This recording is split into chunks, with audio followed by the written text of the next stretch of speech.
എല്ലാവർക്കും നമസ്കാരം. ഞാൻ ഡോക്ടർ സ്മിത യേശുവൻ, തിരുവനന്തപുരം വിളപ്പിൽശാല ആയുഷ് ആയുർവേദ പ്രാഥമിക ആരോഗ്യ കേന്ദ്രത്തിലെ മെഡിക്കൽ ഓഫീസർ. കർക്കിടക മാസം പ്രത്യേകിച്ചും ആയുർവേദ ചികിത്സകരെ തേടിയെത്തുന്ന മാസം, അല്ലെങ്കിൽ ആയുർവേദ ആശുപത്രികളിൽ ഏറ്റവും അധികം OP വരുന്ന ഒരു മാസം.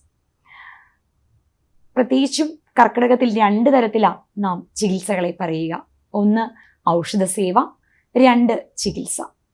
എല്ലാവർക്കും ചികിത്സയുടെ ആവശ്യമില്ല, അതാണ് ഏറ്റവും പ്രധാനം. പഞ്ചകർമ്മ ചികിത്സ എന്ന് പറഞ്ഞിട്ട് എല്ലാവരും ഓടിപ്പോവേണ്ട ആവശ്യമില്ല. പ്രത്യേകിച്ചും ഒരു തരത്തിലുള്ള രോഗങ്ങളില്ലാത്തവർ, അതായത് പൂർണ്ണ ആരോഗ്യവാന്മാരായിട്ടുള്ളവരുണ്ട്, അല്ലെങ്കിൽ രോഗം വരാതിരിക്കാൻ വേണ്ടി മാത്രം ഈ ഒരു കാലത്ത് ഔഷധം സേവിക്കുന്നവരുണ്ട്.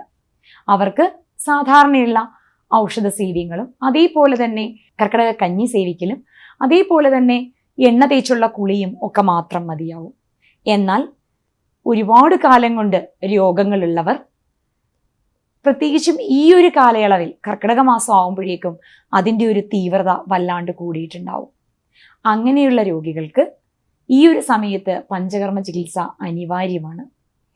പ്രത്യേകിച്ചും അതിലെല്ലാ 5 കർമ്മങ്ങളാണല്ലോ പഞ്ചകർമ്മ ചികിത്സ. ഈ 5 കർമ്മങ്ങളും എല്ലാവർക്കും ആവശ്യമില്ല. പലപ്പോഴും നമ്മൾ രോഗികളെ ചികിത്സാലയങ്ങളിൽ കാണുന്നത്, എനിക്ക് പഞ്ചകർമ്മവും ചെയ്യണം, അതായത് 5 കർമ്മങ്ങളും ചെയ്യണം എന്ന് പറഞ്ഞിട്ടാണ് പലരും വരിക. കാരണം ഇതൊരു സുഖചികിത്സയുടെ രീതിയിലാണ് പലരും ഓടിയെത്തുക. അങ്ങനെയല്ല ചികിത്സയെ കാണേണ്ടത്. വിദഗ്ധരായിട്ടുള്ള ആയുർവേദ ഡോക്ടർമാരുടെ കൺസൾട്ടേഷനോടുകൂടി തന്നെ വേണം ഈ ചികിത്സ തീരുമാനിക്കുവാൻ. എല്ലാവർക്കും ഉഴിച്ചിലും പിഴിച്ചിലും ധാരയും എല്ലാം ആവശ്യമില്ല. ഓരോരുത്തർക്കും പഞ്ചകർമ്മ ചികിത്സ ചെയ്യുന്നതിന് മുൻപായിട്ട് തന്നെ പൂർവ്വകർമ്മങ്ങൾ കൃത്യമായി ചെയ്തിരിക്കണം. അതുകൊണ്ട് തന്നെയാണ് ഏതാണ്ട് ഒരു 21 ദിവസത്തോളം വരുന്ന ചികിത്സാ മുറകളൊക്കെ തന്നെ നാം കാണുന്നത്. അതായത് ആദ്യത്തെ ഒരു 7 ദിവസം നാം പ്രിലിമിനറി ട്രീറ്റ്മെൻ്റ് ആയിരിക്കും ചെയ്യുന്നത്. നമുക്ക് വേണമെങ്കിൽ പ്രീ ഓപ്പറേറ്റീവ് ട്രീറ്റ്മെൻറ്റ് എന്നൊക്കെ പറയാവുന്ന തരത്തിലുള്ള, കാരണം പഞ്ചകർമ്മ ചികിത്സയാണ് ഏറ്റവും മെയിൻ ട്രീറ്റ്മെൻറ്റ് ആയുർവേദത്തെ സംബന്ധിച്ച്. അപ്പോൾ അതിനു മുൻപ് നമ്മുടെ ബോഡിയെ പ്രിപ്പയർ ചെയ്യുന്ന ഒരു രീതിയാണ് ഈ പറയുന്ന ഉഴിച്ചിലും പിഴിച്ചിലും ഒക്കെ.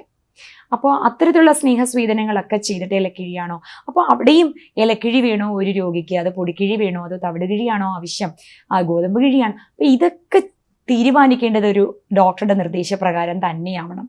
എല്ലാവർക്കും ഈ പൂർവ്വകർമ്മങ്ങളെല്ലാം ഒന്നും ആവശ്യമില്ല. അവരുടെ ശരീരത്തിലെ ഓരോ രോഗത്തിൻ്റെയും അവസ്ഥയ്ക്കനുസരിച്ചാണ് അത് തീരുമാനിക്കപ്പെടുക. കൃത്യമായും ആ ഒരു ചികിത്സ ചെയ്തതിന് ശേഷം ബോഡിയെ അതിൻ്റെ മെയിൻ ട്രീറ്റ്മെൻറ്റ് ചെയ്യാവുന്ന തരത്തിലേക്ക് എത്തിക്കഴിഞ്ഞാൽ ഈ പഞ്ചകർമ്മ ചികിത്സയിൽ ഏതൊക്കെയാണോ ആവശ്യം, എല്ലാവർക്കും വസ്തി ആവശ്യം ഉണ്ടാവില്ല, എല്ലാവർക്കും നസ്യം മൂക്കിലൂടെ മരുന്നൊഴിക്കുന്നതിൻ്റെ ആവശ്യം ഉണ്ടാവില്ല, എന്നാൽ ഇതൊക്കെ ആവശ്യമുള്ളവരുണ്ടാവാം. അപ്പം അതും കൃത്യമായിട്ടൊരു ഡോക്ടറുടെ നിർദ്ദേശപ്രകാരം അത്തരം ചികിത്സകൾ ചെയ്തതിന് ശേഷവും വീണ്ടും നമുക്ക് രസായന ട്രീറ്റ്മെൻറ്റ്, അതായത് പിന്നീട് ഈ രോഗം വരാതിരിക്കാൻ ഒരു പ്രിവെൻറ്റീവായിട്ട് പ്രിവെൻഷൻ ഫോർ റീഒക്കറൻസ് എന്ന നിലയിലും നമുക്ക് ചികിത്സകൾ ആവശ്യമാണ്. അവിടെ നമുക്ക് രസായന ഡ്രഗ്സ് ഒക്കെ തന്നെ കൊടുക്കേണ്ടി വരും. അതിന് നമ്മൾ സാധാരണ വീട്ടിൽ നാം ആഹാരത്തിൽ ഉപയോഗിക്കുന്ന കറിവേപ്പിലയും മഞ്ഞളും തുടങ്ങി അങ്ങറ്റം വരുന്ന വലിയ യോഗങ്ങളായിട്ടുള്ള ചവനപ്രാശവും ദശമൂല രസായനവും ഒക്കെ വേണ്ടി വരുന്ന ഒരു കാലയളവാണ് ഈ ഒരു രസായന ചികിത്സാ കാലയളവ്. അവിടെ അതും ഡോക്ടറുടെ നിർദ്ദേശപ്രകാരം വേണം ഏത് മരുന്നാണ് ആ പർട്ടിക്കുലർ രോഗിക്ക് അവരുടെ രോഗാവസ്ഥയ്ക്കനുസരിച്ച് വേണ്ടതെന്നുള്ളത്. പ്രത്യേകിച്ചും ഓരോ രോഗങ്ങൾക്കും ഓരോ രോഗി വരുമ്പോഴും ആ രോഗിയുടെ പ്രായത്തിനും അപ്പോഴത്തെ കാലാവസ്ഥയ്ക്കും ആ ഓരോരുത്തരുടെയും ബോഡി കോൺസ്റ്റിറ്റ്യൂഷനും അനുസരിച്ചാണ് നമ്മൾ രോഗികൾക്ക് ചികിത്സയും അതേപോലെ തന്നെ മരുന്നും തീരുമാനിക്കപ്പെടുന്നത്.